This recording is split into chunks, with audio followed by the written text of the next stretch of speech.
One of the most important things about this show is to create a sense of place. It's creating the Institute so it feels massive. This used to be all glass, and now we brought all that stuff down to one huge level. It's a beautiful amalgamation of the history of that church and all the technology within it. This is the technology that exists today. So we use these as substations for our guys to track demons. There's one right there.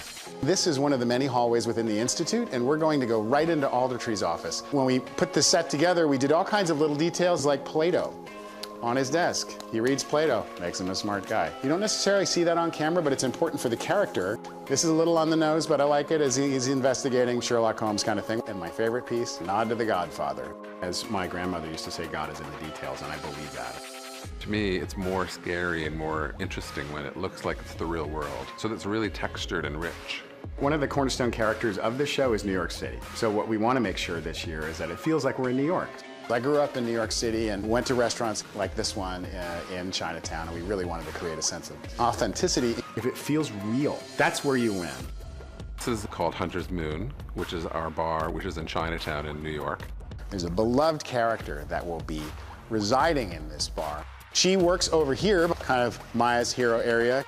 Before this was the Hunter's Moon, it was the belly of the ship, which appeared in the first episode. We took those elements that we built for the ship, and we turned it into a bar.